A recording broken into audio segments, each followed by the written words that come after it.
नया साझेदार जब भी एडमिशन होता है तो ये 6 महत्वपूर्ण पॉइंट अपने को ध्यान में रखना है। लाभ हानि विभाजन अनुपात, नए साझेदार द्वारा लाई गई पूंजी, संचित लाभ, संपत्ति और दायित्व का पुनर्मूल्यांकन और ख्याति का मूल्यांकन तथा नए साझेदार की पूंजी या पुराने साझेदारों की पूंजी का समायोजन। इसके अंतर्गत पहले 4 पॉइंट हम पूर्व में जानकारी ले चुके हैं। ख्याति अपना चल रहा था, गुडविल किस प्रकार से कैलकुलेट की जाती है इसके बारे में हम जानकारी ले रहे थे, तो ख्याति को ही कंटिन्यू करते हुए हम आगे पढ़ेंगे साझेदारों की पूंजी का समायोजन। तो शुरुआत करते हैं। सबसे पहले जो ख्याति की गणना की विधियां हैं कौन कौन सी है? औसत लाभ विधि, अधिलाभ यानी सुपर प्रॉफिट और आपका पूंजीकरण विधि। औसत लाभ विधि यह कहती है कि कुछ वर्षों का लाभ दिया गया होगा, उसमें वर्षों की संख्या का भाग दीजिए, औसत लाभ आ जाएगा, और जितने वर्ष का क्रय कहे उससे गुणा कर दीजिए, स्वतः ही क्या आ जाएगी? आपकी ख्याति। इसके अंतर्गत 2 समायोजनों के बारे में हमने जानकारी ली थी। कौन कौन से? यदि लाभों में असामान्य, असाधारण या ऐसा कहें भविष्य में नहीं होने वाले लाभ हानि शामिल हैं तो उन्हें अलग किया जाएगा। कैसे अलग करेंगे? लाभों को घटा देंगे, हानियों को जोड़ देंगे, जो प्रॉफिट आएगा उसका हम एवरेज निकाल लेंगे। और इसके पश्चात यदि लाभों में केवल वृद्धि हो या लाभों में केवल कमी हो तो क्या करेंगे? हम औसत के स्थान पर भारित औसत ज्ञात करेंगे। इसकी जानकारी भी हमने ली है। अब बात करेंगे अधिलाभ यानी कि सुपर प्रॉफिट क्या होता है। क्या होता है अधिलाभ? औसत लाभों का सामान्य लाभों पर आधिक्य। यानी कि अगर आप 1 लाख रुपया व्यापार में लगाते हैं, कोई नया व्यापार प्रारंभ करते हैं, तो माना कि आपको 10% से 10,000 रुपए का लाभ होने वाला है, लेकिन वास्तव में जो लाभ हो रहा है वो 12,000 का है, 15,000 का है। ऐसा क्यों? क्योंकि आप जो साझेदारी में पहले से चला रहा हूं उसके अंतर्गत तो साझेदार बन रहे हैं। तो नया व्यापार लगाओगे, 1 लाख का 10% 10,000 मिल रहा है, जो व्यापार में पहले से चला रहा हूं उसके अंतर्गत साझेदार बनते हो तो लाभों में 12,000 का हिस्सा मिलने वाला है। तो ये जो डिफरेंस निकल करके आएगा ये क्या होता है? अधिलाभ यानी कि सुपर प्रॉफिट। अधिलाभों से आशय औसत लाभों का सामान्य लाभों पर आधिक्य से है। यानी कि औसत लाभ सामान्य लाभों से जितना अधिक है वही क्या होता है? आपका सुपर प्रॉफिट होता है, अधिलाभ होता है। और ख्याति का मूल्यांकन वास्तविक लाभ के आधार पर नहीं बल्कि अधिलाभों के आधार पर किया जाना कुछ ज़्यादा उचित माना जाता है। इसका रीज़न क्या है कि वास्तविक लाभ तो वह लाभ राशि है जो कुल लाभ जो भी एक फर्म प्राप्त करती है, जबकि अधिलाभ यह कहता है कि सामान्य लाभ तो हम भी कमा लेंगे, कोई अन्य व्यापार करेंगे, आधिक्य कितना मिल रहा है उससे, उस पर हम गुडविल चुका सकते हैं। ये थोड़ा ज़्यादा एप्रोप्रिएट माना जाता है। अधिलाभ बराबर औसत लाभ माइनस सामान्य लाभ। इंग्लिश में लिखा है सुपर प्रॉफिट बराबर एवरेज प्रॉफिट माइनस क्या आ जाएगा? आपका नॉर्मल प्रॉफिट। सामान्य लाभ बराबर विनियोजित पूंजी गुणा प्रत्याय दर, क्योंकि औसत लाभ हम ऑलरेडी पढ़ चुके हैं। क्या करते हैं? कुछ वर्षों का लाभ दिया गया होता है, वर्षों की संख्या का भाग लगाते हैं। लेकिन ये सामान्य लाभ क्या होता है? सामान्य लाभ यानी वह पूंजी लगा करके कोई नया व्यापार प्रारंभ किया जाए तो मोटे मोटे तौर पर यानी सामान्य रूप से कितना लाभ अर्जित हो सकता है, वही उसके प्रत्याय दर जो है उसे गुणा करेंगे पूंजी से। भाई 1 लाख रुपए पूंजी लगाते हो, 10% से रिटर्न आएगा तो सामान्य लाभ 10,000 होगा। और विनियोजित पूंजी कैसे ज्ञात की जाएगी? पूंजी प्लस संचय प्लस लाभ हानि खाते का जमा शेष, अगर नाम शेष है तो वहां से क्या कर दिया जाएगा? घटा दिया जाएगा। इस प्रकार से हम क्या करेंगे? अधिलाभों की गणना। औसत लाभ माइनस सामान्य लाभ। सामान्य लाभ प्रश्न में दिया गया तो अच्छी बात है, नहीं है तो विनियोजित पूंजी गुणा प्रत्याय दर। विनियोजित पूंजी प्रश्न में दिया गया है तो अच्छी बात है, नहीं तो पूंजी प्लस संचय प्लस लाभ हानि का जमा शेष। इस प्रकार से हम विनियोजित पूंजी ज्ञात कर लेंगे। कैसे? प्रश्न की सहायता से देखते हैं। एक व्यवसाय की लेखा पुस्तकें यह दर्शाती है 31 दिसंबर 2016 को 5 लाख रुपए फर्म की पूंजी है और पिछले 5 वर्षों का लाभ इस प्रकार है। कितना? 50,000, 40,000, 55,000, 85,000 और 70,000। ये पिछले 5 वर्षों के लाभ दिए गए हैं, यानी आप पांचों को जोड़ोगे, 5 का भाग लगाओगे तो औसत लाभ जो है स्वतः ही सामने आ जाएगा। आपको व्यवसाय के अधिलाभों के 3 वर्ष के क्रय के आधार पर, अधिलाभों के 3 वर्ष का क्रय, यानी जो अधिलाभ होगा उसको 3 से गुणा करनी है। ख्याति की गणना कीजिए। यदि सामान्य दर, प्रतिफल की सामान्य दर, रेट ऑफ रिटर्न कितना है 10% वार्षिक, तो सबसे पहले तो हम निकालेंगे औसत लाभ, फिर हम निकालेंगे सामान्य लाभ, उसके पश्चात आएगा औसत लाभ और सामान्य लाभ का अंतर, यानी कि अधिलाभ, सुपर प्रॉफिट। और सुपर प्रॉफिट को क्या करना है 3 से गुणा। तो पहले हम चलते हैं औसत लाभ की तरफ।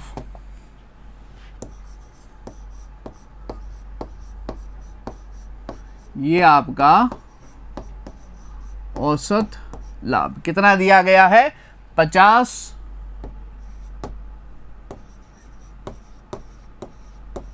प्लस 40,000 प्लस 55,000 और क्या दिया गया है 50, 40, 55, 85 और 70,000।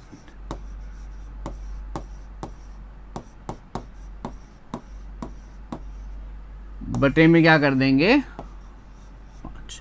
ये आपका आ जाएगा औसत लाभ। 50 और 40 90 और 55, 1 45, 1 50, 2 30 और 70 मिला करके आ जाएंगे 3 लाख। और जैसे ही आप 5 का भाग लगाओगे यह राशि निकल करके आएगी 60,000 यानी 60,000। ये फर्स्ट स्टेप हो गया। आपने ने एवरेज प्रॉफिट यानी औसत लाभ निकाल लिया। जितने वर्षों का लाभ दिया गया है जोड़ेंगे और नंबर ऑफ ईयर्स का भाग लगा देंगे। इसके पश्चात आ जाएगा सामान्य लाभ, नॉर्मल प्रॉफिट। और सामान्य लाभ कैसे निकाला जाता है, विनियोजित पूंजी को दर से गुणा की जाती है, गुणा सामान्य प्रत्याय दर। विनियोजित पूंजी कितनी दी गई है प्रश्न में 5 लाख रुपए, प्रत्याय दर कितनी दी गई है प्रश्न में 10%, तो कितना आ जाएगा 50,000 रुपए। तो ये विनियोजित पूंजी हो गई 5 लाख, प्रत्याय दर हो गई आपकी 10%, ये आ जाएगा 50,000 यानी कि 50,000। औसत लाभ 60, सामान्य लाभ 50,000। तो भाई अधिलाभ कितना आ जाएगा, औसत लाभ का सामान्य लाभ पर आधिक्य है 60,000, 50,000 से कितना अधिक है 10,000, वही क्या है आपका अधिलाभ है यानी कि सुपर प्रॉफिट। क्या फॉर्मूला है अधिलाभ का,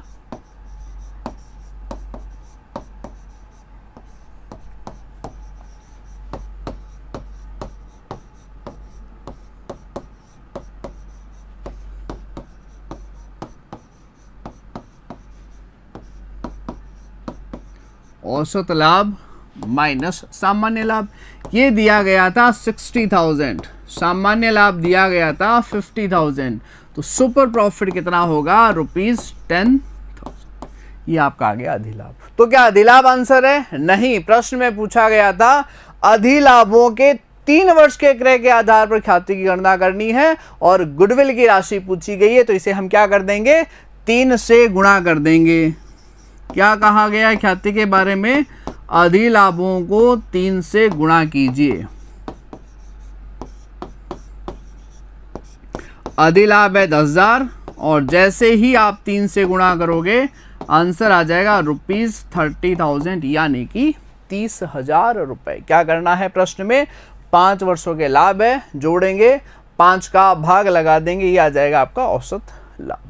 सामान्य लाभ क्या आएगा, विनियोजित पूंजी को दर से गुणा करती है, तो 50,000 आ जाएगा अपना सामान्य लाभ। और औसत और सामान्य का अंतर अधिलाभ आएगा सुपर प्रॉफिट, और जैसे ही आप इसको 3 से गुणा करते हो आपका आंसर आ जाएगा गुडविल यानी कि ख्याति। क्लियर है यहां तक। नेक्स्ट पर चलें। देखिए अगला क्या कहता है अपने को, पूंजीकरण विधि, कैपिटलाइजेशन मेथड। और जो पूंजीकरण विधि है वो औसत लाभों के पूंजीकरण से भी होता है और अधिलाभों यानी कि सुपर प्रॉफिट के पूंजीकरण से भी जो है इसका हल निकाला जा सकता है। तो औसत लाभों का पूंजीकरण कैसे करें, अधिलाभों का पूंजीकरण कैसे करें? सबसे पहले बात करते हैं औसत लाभों का पूंजीकरण। करना क्या है, एवरेज प्रॉफिट को 100 बटा रेट ऑफ रिटर्न से गुणा करोगे, एक अमाउंट निकल करके आएगी और इसमें से घटाइए विनियोजित पूंजी, तो अमाउंट आ जाएगी ख्याति यानी कि गुडविल। पूंजीकरण विधि जो औसत लाभों के आधार पर है, क्या करना है अपने को, औसत लाभ गुणा 100 बटा रेट ऑफ रिटर्न, जो अमाउंट आएगा उसमें से विनियोजित पूंजी घटाइए, ये आपका आंसर आ जाएगा गुडविल यानी कि ख्याति। और विनियोजित पूंजी होती क्या है, कुल संपत्तियां ख्याति को छोड़कर माइनस बाह्य दायित्व। अब संपत्तियां मतलब संपत्तियां, हानि यानी कि लॉसेस को नहीं लेना है। ऐसा नहीं कि P&L का डेबिट बैलेंस जो संपत्ति पक्ष में दिया गया है वो भी ले रहे हो। कुल संपत्तियां, फिक्स असेट्स कितनी है, इन्वेस्टमेंट कितना है, करंट असेट्स कितना है, गुडविल को नहीं लेना है। इसमें से बाहरी दायित्व घटा दोगे, विनियोजित पूंजी आ जाएगा, घटाने पर गुडविल की कैलकुलेशन हो जाएगी। किस प्रकार होगी देखिए, एक व्यवसाय पिछले कुछ वर्षों में 1 लाख रुपए औसत लाभ अर्जित करता है। एवरेज प्रॉफिट कितना दिया गया है, ₹1 लाख। आगे लिखा है इसी प्रकार के व्यवसाय में प्रतिफल की सामान्य दर 10% है। रेट ऑफ रिटर्न कितना दिया गया है, 10%। आगे लिखा है निवल परिसंपत्तियां, शुद्ध संपत्तियों का मूल्य 8,20,000 रुपए है। तो पूंजीगत औसत लाभ विधि द्वारा ख्याति के मूल्य की गणना कीजिए।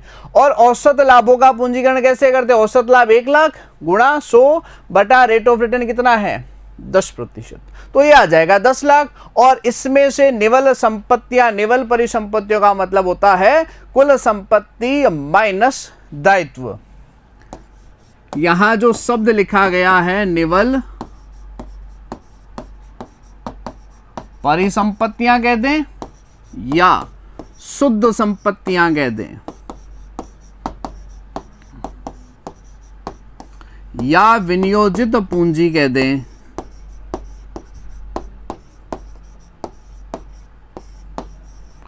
एक ही आशय है। क्या आशय है, कुल संपत्तियां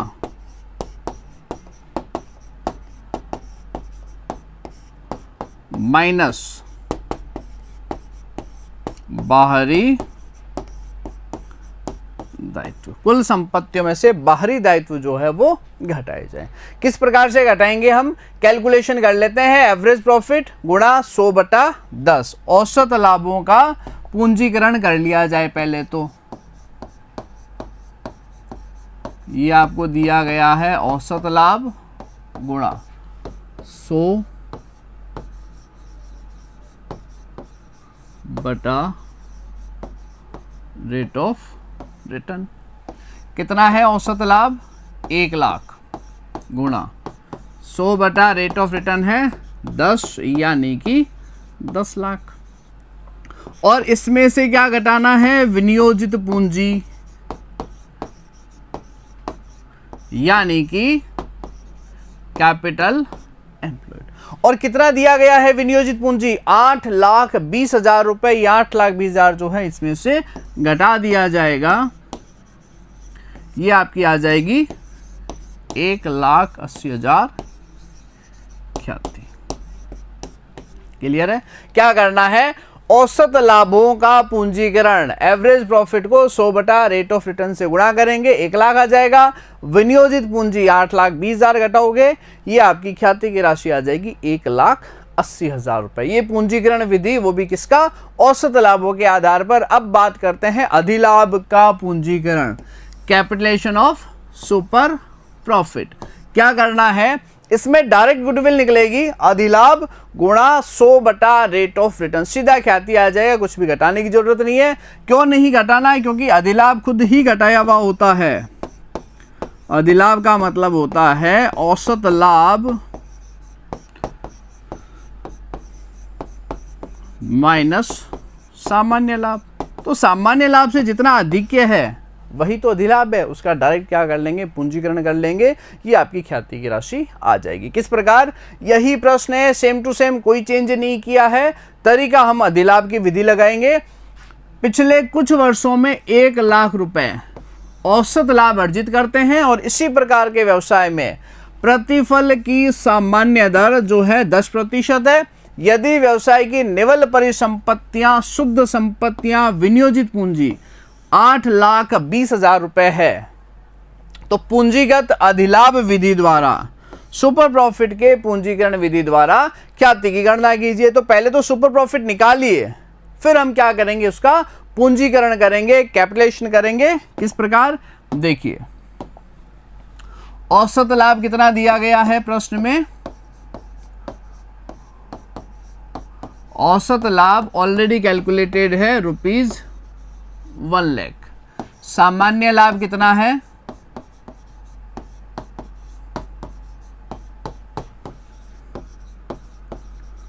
8,20,000 का 10% 82,000, तो अधिलाभ कितना आ जाएगा,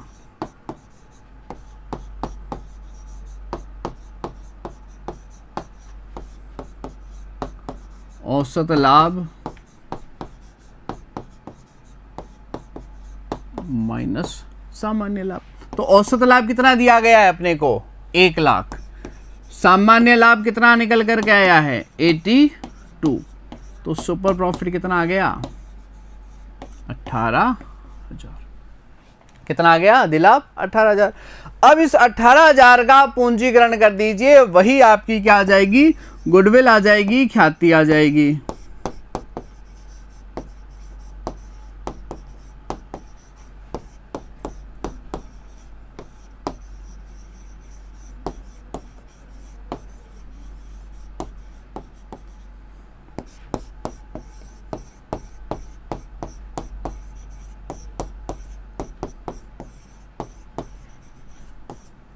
यही आपकी क्या है, गुडविल है, यानी कि ख्याति है। क्या करना है अपने को, औसत लाभ दिया गया है 1 लाख, प्रत्याय दर है 10%, जबकि विनियोजित पूंजी है 8,20,000। तो इस 8,20,000 का 10% निकाला, 82,000 आ गया सामान्य लाभ। औसत लाभों में से सामान्य लाभ 82,000 घटाया, 18,000 क्या आ गया आपका अधिलाभ। और अधिलाभों का पूंजीकरण कैसे करते हो, 100 रेट ऑफ रिटर्न। तो 18,000 गुणा 100/10 करेंगे, 1,80,000 आपका क्या आ जाएगा, ख्याति यानी कि अधिलाभों का पूंजीकरण विधि। क्लियर है यहां तक।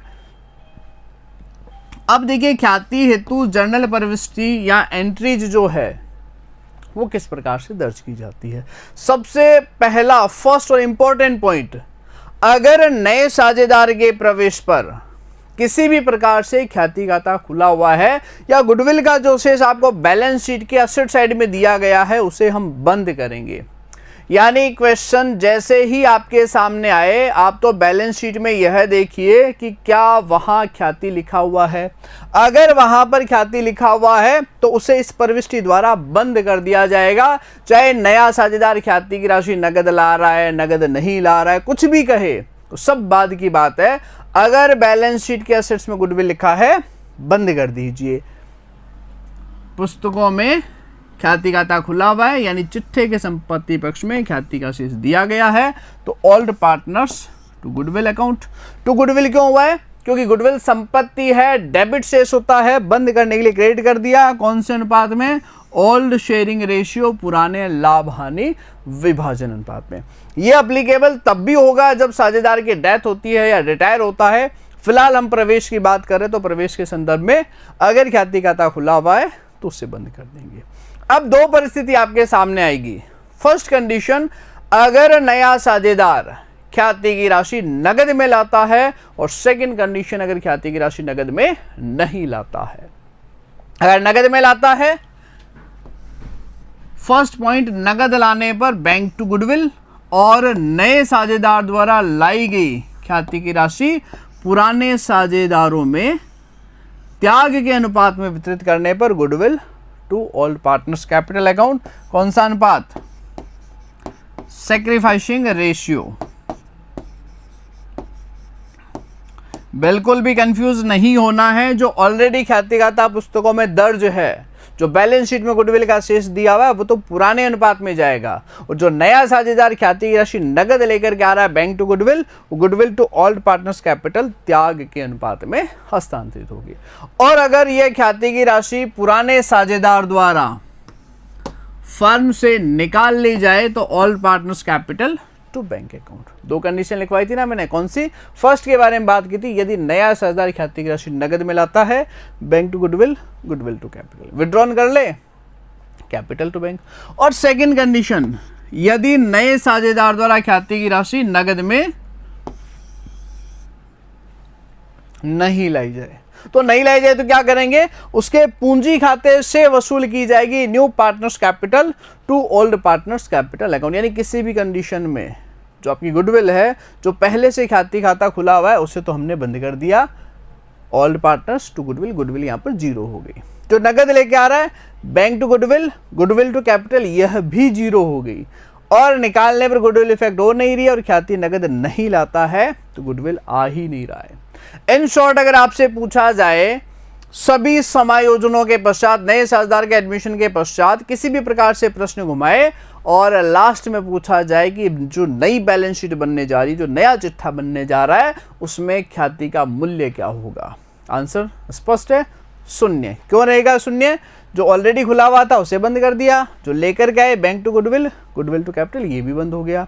यहाँ कहीं गुडविल इफेक्ट नहीं हो रहा है। क्लियर है यहाँ तक? अब देखिए इसके संदर्भ में एएस जो है, लेखा मानक 26 जो है आपका अप्रैल 2003 से आरंभ होने वाले लेखांकन अवधि के लिए किस पर एप्लीकेबल रहेगा? अमूर्त परिसंपत्तियों यानी कि इंटेंजिबल असेट्स के रूप में खर्च संबंधी सूचनाओं के प्रकटन से संबंधित है। इस मानक के अनुसार जितने भी इंटेंजिबल असेट्स है, पहचान योग्य, गैर मुद्रा, अभौतिक अस्तित्व, उत्पाद या माल और सेवाओं तथा प्रशासनिक उद्देश्यों की पूर्ति या नियंत्रण के संदर्भ में इनको परिभाषित करता है। लेखा मानक 26 अमूर्त संपत्तियों को पहचान योग्य, गैर मुद्रा, अभौतिक अस्तित्व, उत्पादन, इनके रूप में क्या करता है? परिभाषित करता है। यानी कि इंटेंजिबल असेट्स अदृश्य संपत्तियों से संबंधित है।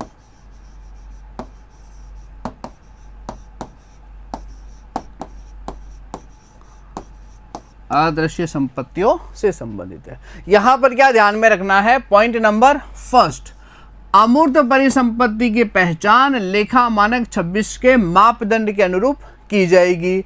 आंतरिक रूप से अर्जित ख्याति की पहचान संपत्ति के रूप में नहीं की जाएगी। यानी जो स्व अर्जित ख्याति है, जो आंतरिक रूप से अर्जित ख्याति है, फर्म के व्यापार विस्तार से जो अर्जित की गई ख्याति है, उसे हम कभी भी पुस्तकों में दर्ज नहीं करेंगे। अगर ख्याति के लिए किसी मूल्य का भुगतान किया जा रहा है तभी वो पुस्तकों में आएगी। ये कहता है एएस 26 यानी कि लेखा मानक 26। बड़ा इंपॉर्टेंट प्रश्न है। आंतरिक रूप से अर्जित बॉन्ड, शिखर, प्रकाशन, शेष आदि अमूर्त संपत्तियां नहीं मानी जाएगी। जो स्व अर्जित है उनको अपने को अमूर्त संपत्तियां नहीं मानना है। करना क्या है? अमूर्त परिसंपत्तियों का अपलेखन अतिशीघ्र हो जाना चाहिए। अर्थात किसी भी दशा में परिसंपत्ति की अनुमानित जो जीवन काल है उसके पश्चात जो है ये पुस्तकों में दर्ज नहीं होनी चाहिए। चाहे स्व अर्जित हो या क्रय की गई ख्याति हो, एज सुन एज पॉसिबल उसे राइट ऑफ करना है, उसे अपलिखित करना है।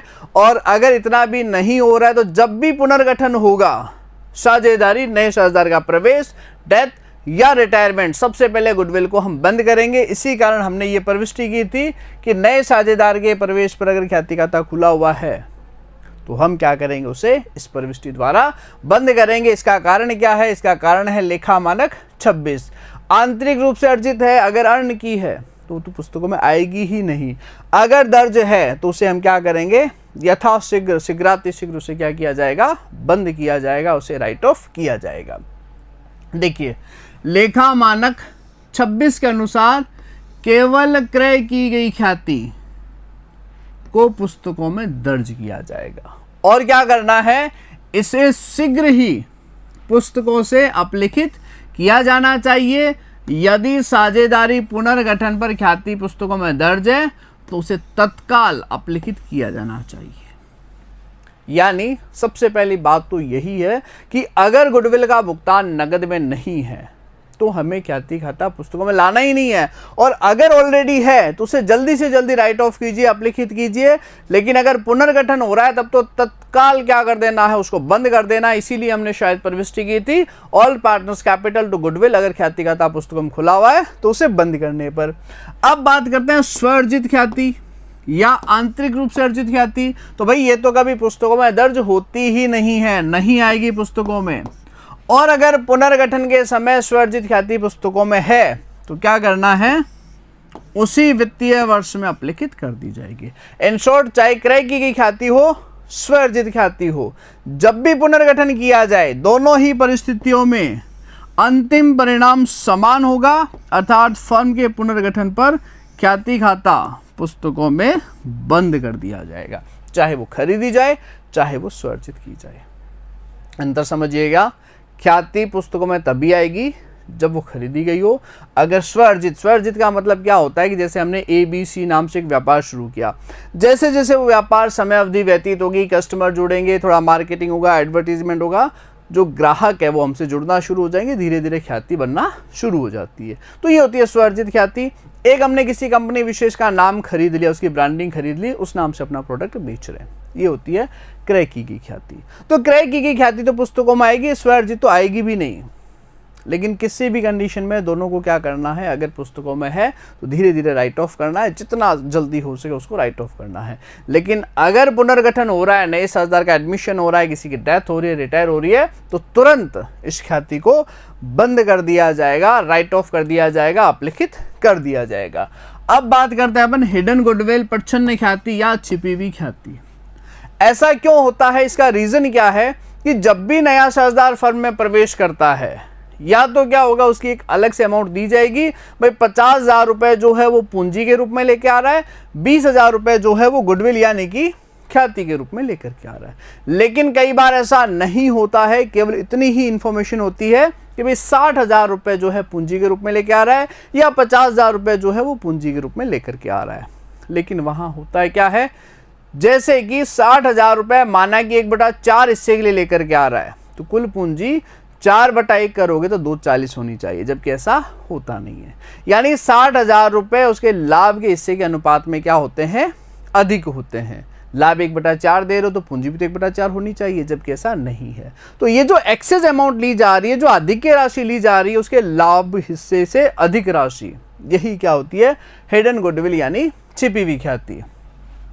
कभी कभी नए साझेदार के प्रवेश पर ख्याति का मूल्य नहीं दिया गया होता है।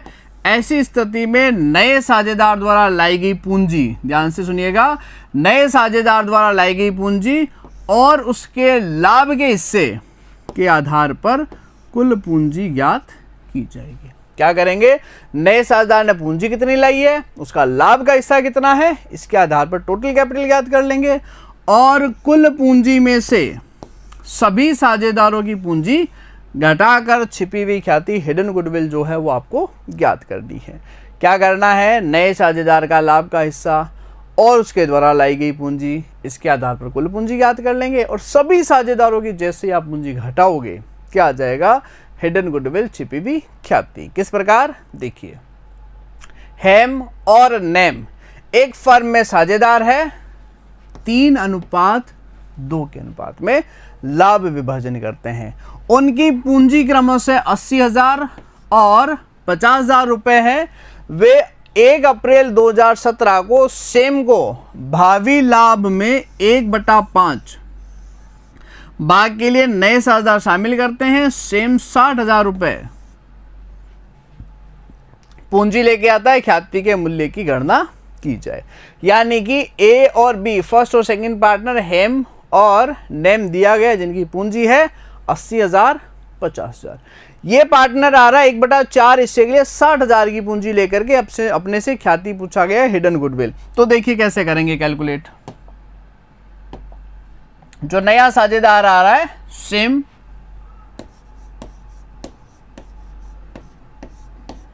1/5 हिस्से हेतु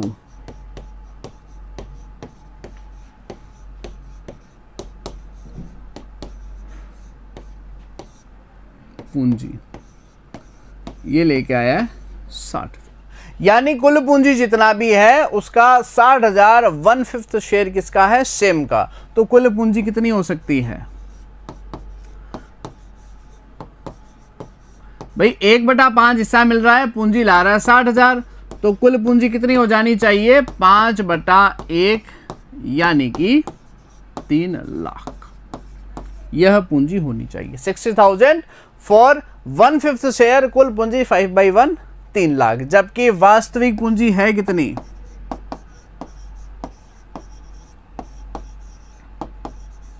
वास्तव में जो पूंजी दी गई है वो है 80, 50 और 60,000।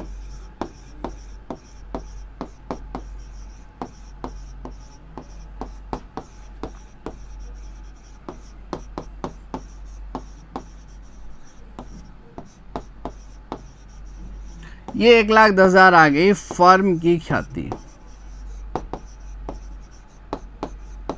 या फर्म की head and goodwill. 60,000 for 1/5 share, 1/5 हिस्से के लिए, तो कुल पूंजी 5/1 किया 3 लाख। जबकि वास्तव में पूंजी 80 और 50 एक 30 और 60 एक 90 है, तो 1,10,000 रुपए क्या है, हिडन गुडविल है, छिपी हुई ख्याति है। लेकिन इसके अंतर्गत जो नया साझेदार है सेम का हिस्सा,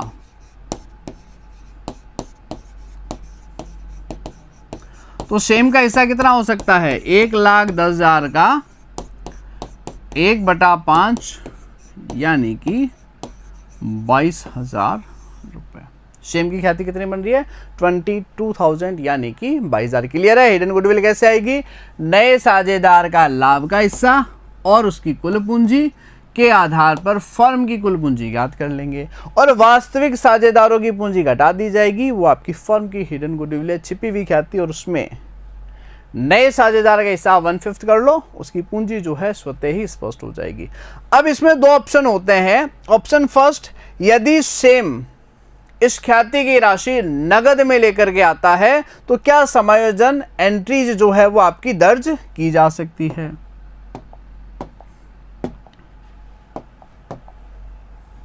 पॉइंट नंबर ए, यदि सेम 22,000 रुपए ख्याति की राशि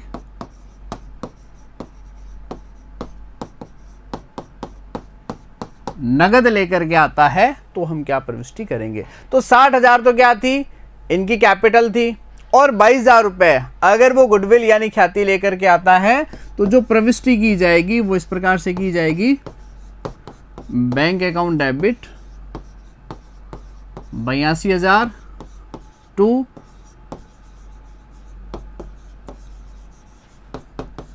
सेम्स कैपिटल 60,000 और ये उसका हिस्सा यानी कि गुडविल ख्याति जो है वो आ जाएगी 22,000 यानी कि 22,000। क्लियर है। Bank debit 82,000 to Sam's capital 60,000 to goodwill वो आ जाएगी आपकी 22,000 यानी कि 22,000। अब क्या करना है, इस गुडविल की अमाउंट को, ये जो ख्याति है इसे हम क्या करेंगे, डेबिट करेंगे 22,000 और किस में हस्तांतरित किया जाएगा, साझेदारों के त्याग के अनुपात में नेम और हेम और नेम में ट्रांसफर करेंगे।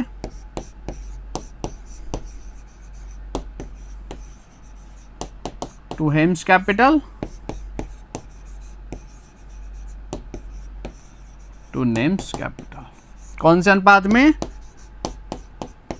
त्याग अनुपात। और त्याग का अनुपात क्या होगा, सूचना के अभाव में जो पुराना अनुपात है वही त्याग का अनुपात लिखा जाएगा। यानी कि ये जो 1/5 हिस्सा प्राप्त कर रहा है, किससे प्राप्त कर रहा है, इसकी कोई इंफॉर्मेशन नहीं है, तो फिर क्या करेंगे, जो पुराना अनुपात होगा 3:2 वही क्या माना जाएगा, त्याग का अनुपात माना जाएगा। तो ये जो 22,000 रुपये गुडविल लेकर के आ रहा है ये पुराने साझेदारों में त्याग के अनुपात में हस्तांतरित कर दी जाएगी। कितना आ जाएगा, 6 1 13,200 और आ जाएगा आपका 8,800। ये इस प्रकार से आपका डिस्ट्रीब्यूशन किया जाएगा, वितरित की जाएगी। अगर ख्याति की राशि नगद में लाता है और अगर नगद में नहीं लाता है तो फिर क्या करना है, माना है कि 60,000 में ये गुडविल शामिल है। किस प्रकार, देखिए पॉइंट नंबर बी, यदि सेम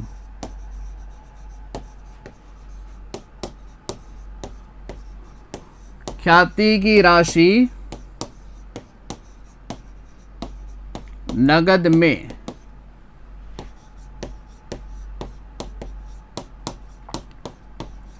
नहीं लाता है तो क्या एंट्री करेंगे। यानी टोटल 60,000 ही लेकर के आ रहा है। ये लीजिए bank debit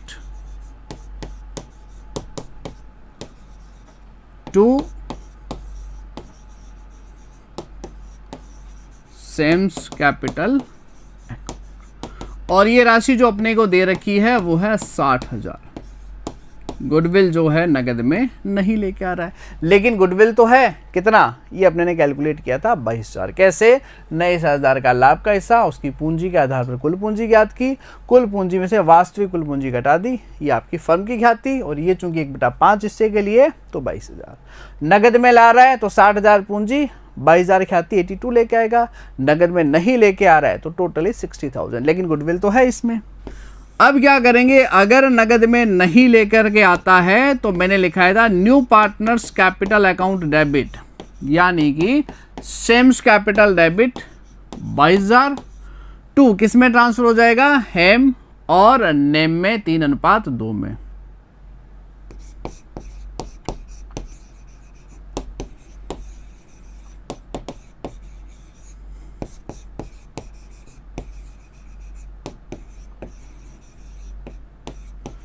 to Nem's capital कितना आ जाएगा, 13,200 और 8,000। इस प्रकार से क्या किया जाएगा, गुडविल का डिस्ट्रीब्यूशन किया जाएगा। नगद लाए तो एक्स्ट्रा अमाउंट आ जाएगी, वो 22,000 ट्रांसफर करेंगे। अगर नगद नहीं लाया तो ना तो गुडविल क्रेडिट हुआ है ना ही गुडविल डेबिट। यानी अगर ख्याति हेतु मूल्य नहीं चुकाया गया है तो पुस्तकों में कभी ख्याति खाता आएगा ही नहीं, पूंजी खाते से क्या कर दिया जाएगा, उसे एडजस्ट कर लिया जाएगा। तो ये आपकी हिडन गुडविल भी होगी, और गुडविल के संदर्भ में समायोजन प्रविष्टि भी। अगर नगद में लाए तो क्या एंट्री करेंगे, नगद नहीं लाए तो क्या एंट्री करेंगे। और अगर इससे पहले यहां पर लिखा होता कि फर्म की पुस्तकों में ख्याति खाता 2 लाख रुपए पर खुला हुआ है, या फर्म की पुस्तकों में ख्याति खाता 1 लाख रुपए पर खुला हुआ है, तो इसे हम 3:2 में बंद भी कर देते। Hem debit, Nem debit to goodwill. अगर पुस्तकों में ख्याति खाता खुला हुआ होता, यानी कि बैलेंस शीट के संपत्ति पक्ष में गुडविल दिया गया होता, फिलहाल ऐसा नहीं है। यह आपका हो गया गुडविल, यानी कि ख्याति के संदर्भ में जो भी समायोजन किया जा सकता है। अब बात करेंगे साझेदारों की पूंजी का समायोजन। पूंजी का समायोजन किस प्रकार किया जाएगा, 2 पॉइंट्स होते हैं।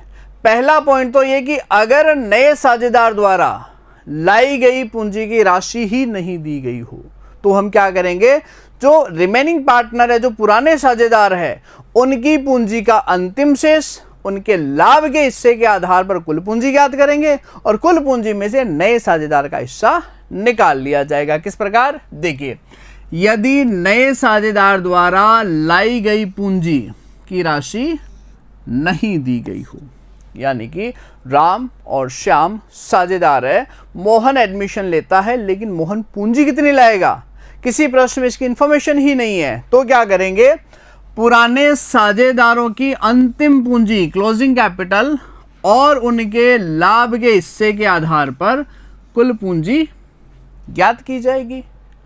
जितना भी अंतिम पूंजी है उनका लाभ का हिस्सा, उससे कुल पूंजी, और कुल पूंजी के आधार पर नए साझेदार के लाभ हिस्से के अनुसार उसकी पूंजी जो है वो कैलकुलेट करेंगे। यानी नया साझेदार 1/4 है तो कुल पूंजी 1/4 कर देंगे, नया साझेदार 1/5 है तो कुल पूंजी 1/5 कर दिया जाएगा। इस प्रकार से गुडविल जो है, ख्याति जो है, ज्ञात कर ली जाएगी। कैसे, देखिए ए बी एक फर्म में साझेदार है जिनकी पूंजी क्रमशः 35,000 और 25,000 रुपए है। यानी पूंजी दी गई है 60,000, वे 2:1 में लाभ विभाजन करते हैं। सी को लाभों में 1/4 भाग के लिए शामिल करते हैं। नया साझेदार आ गया सी 1/4, लेकिन पूंजी कितनी लेके आया है, प्रश्न में कोई सूचना नहीं है। प्रश्न में लिखा है सी द्वारा अपने लाभ के हिस्से के आधार पर पूंजी लाई गई। सी द्वारा लाई गई पूंजी की राशि ज्ञात कीजिए और आवश्यक प्रविष्टि भी दीजिए। यानी ए और बी की पूंजी दी गई है 35 और 25, उनका लाभ कैसा 2-1। सी आया है 1/4 हिस्से के लिए, लेकिन पूंजी कितनी लाया यह नहीं दिया गया है, ये ज्ञात करना है। कैसे ज्ञात करेंगे देखिए, सी का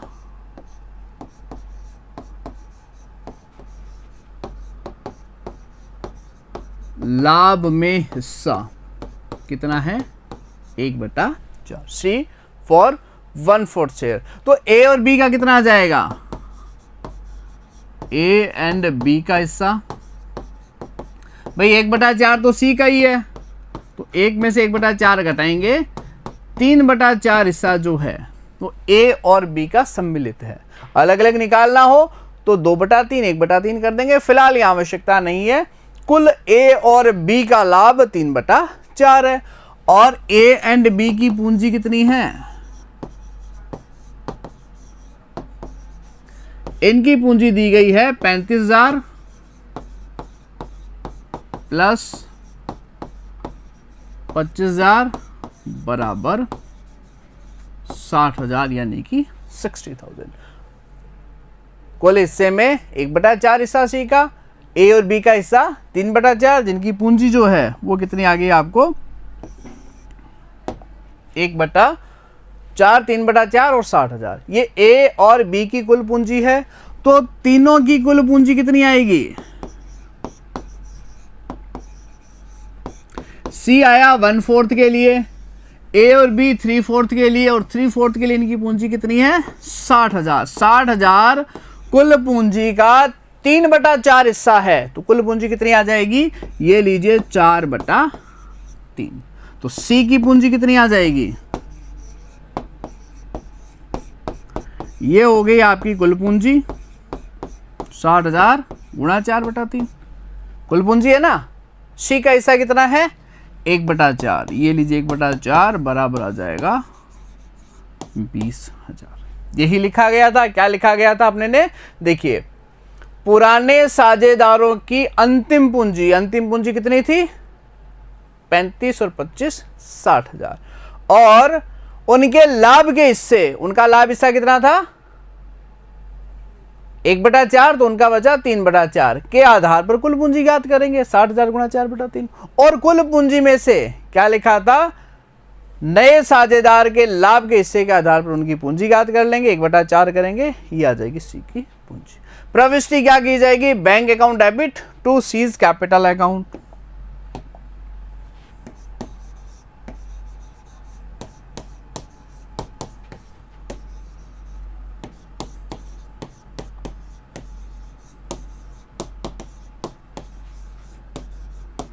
और यह राशि जो लेकर के आया है वो लेके आया है 20,000।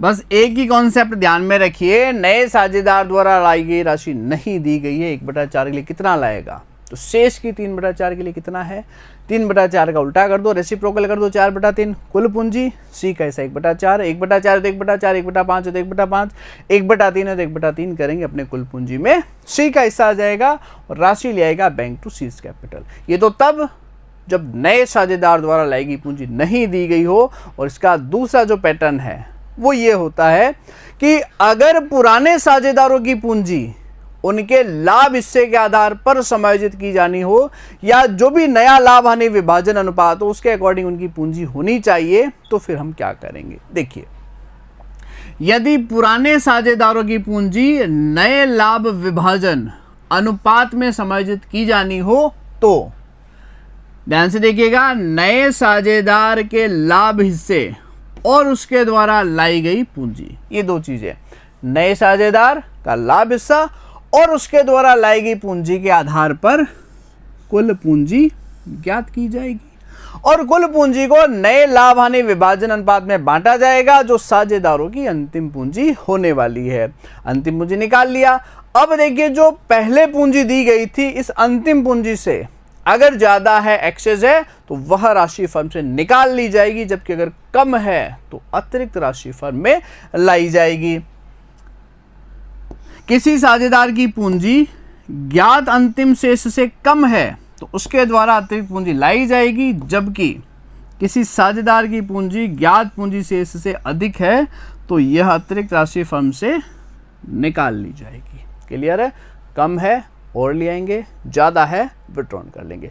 करना कैसे है? नए साझेदार की पूंजी लाभ के हिस्से के आधार पर कुल पूंजी ज्ञात कर लो और कुल पूंजी को क्या कर दीजिए, नए लाभ हानि विभाजन अनुपात में वितरित कर दीजिए। यही अंतिम शेष है। किस प्रकार? देखिए, ए बी एक फर्म में साझेदार है और 2:1 में लाभ विभाजन करते हैं, ये पुराना अनुपात है। सी लाभ के 1/4 भाग के लिए शामिल करते हैं। सी 20,000 रुपए पूंजी के लिए लाता है। ख्याति, परिसंपत्ति, दायित्व से संबंधित सभी समायोजनों के पश्चात पुराने साझेदार ए और बी की पूंजी क्रमशः 40,000 और 15,000 है। सी 1/4 के लिए 20,000 लेकर के आ रहा है। दो जो शेष साझेदार है ए और बी, इनका अंतिम शेष है 45 और 15। यह निर्णय लिया गया कि साझेदारों की पूंजी, ध्यान से सुनिएगा, यह निर्णय लिया गया कि साझेदारों की पूंजी जो है नए लाभ हानि विभाजन अनुपात के अनुसार होगी। ए और बी नई पूंजी ज्ञात कीजिए, यह मानते हुए वे रोजनामचा में प्रविष्टि कीजिए कि जिस साझेदार की पूंजी कम होगी वह आवश्यक राशि या रोकड़ लेकर के आएगा और जिसकी पूंजी एक्सेस में है, ज्यादा में है, तो वह राशि जो है फर्म से निकाल ली जाएगी। प्रश्न में देखिए इंफॉर्मेशन क्या क्या दे रखी है। ये इंफॉर्मेशन है, ए और बी 2:1 में, सी एक नया साझेदार है 1/4 सी के लिए। तो सबसे पहले तो हम नया लाभ हानि विभाजन अनुपात याद कर लेते हैं, क्योंकि इसकी आवश्यकता अपने को होने वाली है। माना कुल लाभ,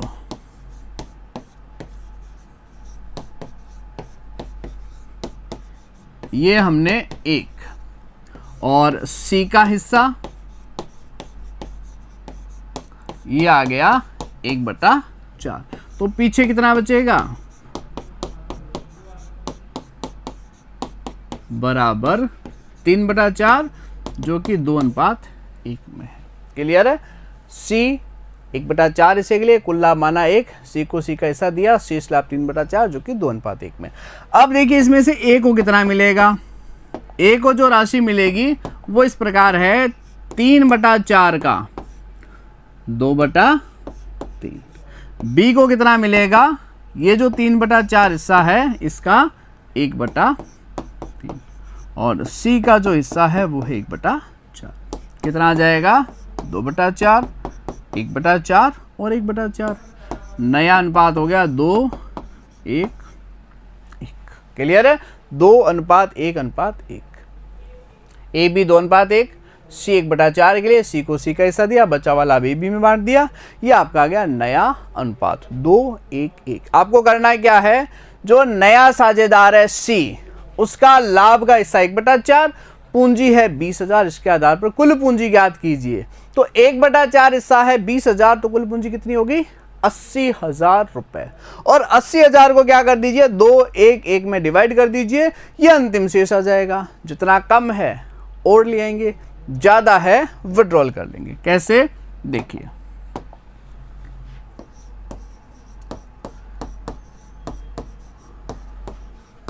सी का लाभ हिस्सा 1/4, सी द्वारा लाई गई पूंजी 20,000। तो भाई कुल पूंजी कितनी आएगी?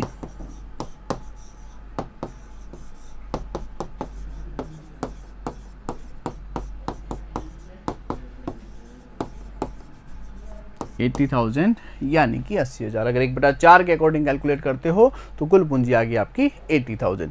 अब इसमें ए का हिस्सा कितना आएगा?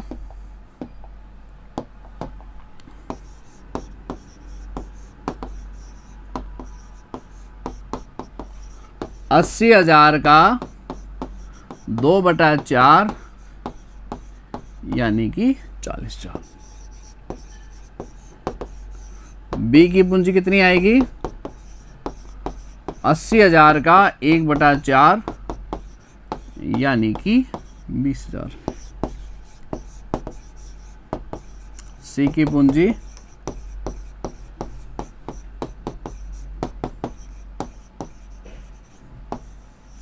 ये अंतिम पूंजी आनी है। नए साझेदार की पूंजी उसके लाभ के हिस्से के आधार पर कुल पूंजी, और कुल पूंजी को नए अनुपात में बांट दीजिए, यही आपकी अंतिम पूंजी होगी। बिल्कुल ऐसा कैसा हमने नोट में लिखा है। क्या लिखा था? अगर ऐसा कैलकुलेट करना है तो नए साझेदार के लाभ हिस्से जो कि दिया गया था 1/4 और उसके द्वारा लाई गई पूंजी जो कि दी गई थी 20,000, तो रेसिप्रोकल किया 80,000 कुल पूंजी याद कर लेंगे और कुल पूंजी को नए लाभ हानि विभाजन अनुपात में बांटा जाएगा। ये अपने ने डिस्ट्रीब्यूट कर दिया। अब जिसकी पूंजी एक्सेस में है, जैसे कि ए की पूंजी दी गई थी अपने को 45,000, जबकि कितना रखना है 40,000, तो ये 5,000 रुपए यहां से निकाल लेगा। बी की पूंजी कितनी है 15,000, जबकि कितनी रखनी है पूंजी 20,000, तो बी जो है 5,000 ले आएगा।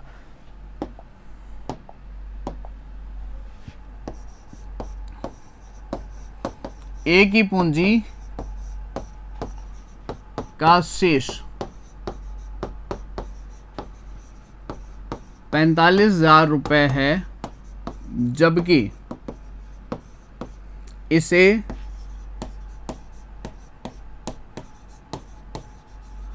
40,000 रुपए रखना है। अतः 5,000 रुपए अतिरिक्त पूंजी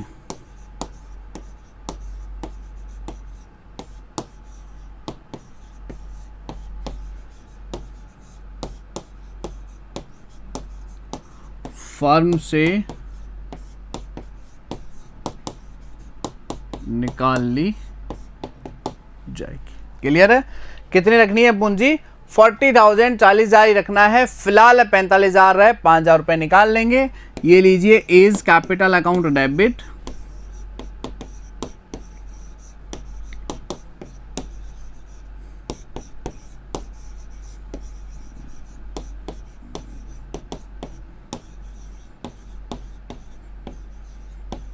बिंग 5,000 एडिशनल कैपिटल विड्रॉन, 5,000 की जो अतिरिक्त पूंजी है फर्म से निकाल ली गई है। और इसी के आधार पर हमें क्या करना है, जो बी की पूंजी दी गई है कितना 15,000 यानी कि जो 15,000 है, जबकि अंतिम शेष कितना रखा जाना है 20,000 यानी 5,000 रुपए बी से अतिरिक्त मंगवाया जाएगा। क्या प्रविष्टि करेंगे,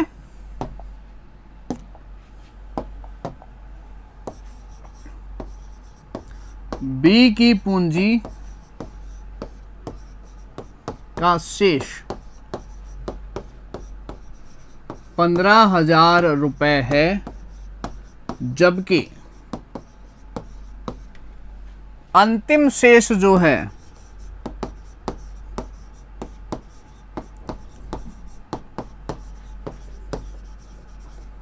20,000 रुपए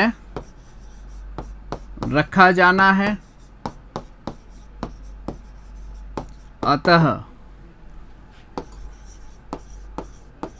5,000 रुपए अतिरिक्त पूंजी लगाई जाएगी। क्योंकि इनका बैलेंस 15,000 दिया गया था, हमें 20,000 बनाए रखना है, 5,000 रुपए एडिशनल कैपिटल ले आएंगे। प्रविष्टि करेगा बैंक अकाउंट डेबिट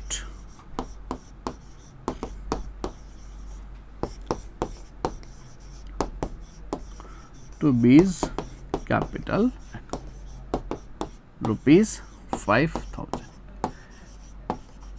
ये अपने को दो कंडीशंस होती है, एक तो नए साझेदार की पूंजी नहीं होती, तो पुराने साझेदारों की अंतिम पूंजी, अंतिम शेष के आधार पर कुल पूंजी ज्ञात कर लो और नए का शेष निकाल लो, जो भी 1/4, 1/5, 1/3 है, एंट्री कर दो bank to new partners capital. और नए की पूंजी के आधार पर पुराने का एडजस्ट करना है, तो जो भी नए की पूंजी दी गई है उसका रेसिप्रोकल कर दो, कुल पूंजी नए अनुपात में बांट लो। अगर पूंजी ज्यादा है तो निकाल लेंगे, अगर कम है तो यहाँ पर अतिरिक्त धनराशि जो है वो लगाई जाएगी। तो ये आपका हो गया लाभ हानि विभाजन अनुपात, नया पुराना त्याग का अनुपात। जो नया साझेदार पूंजी की राशि नगद में लाता है या संपत्तियों के रूप में। संपत्ति दायित्व का पुनर्मूल्यांकन, अवितरित लाभों और हानियों का वितरण, ख्याति हेतु समायोजन और अंत में जो आ गया अपना पूंजी हेतु समायोजन। तो फिलहाल इस सेशन में जो है हम ये सारा बेसिक्स देख चुके हैं। Thank you very much.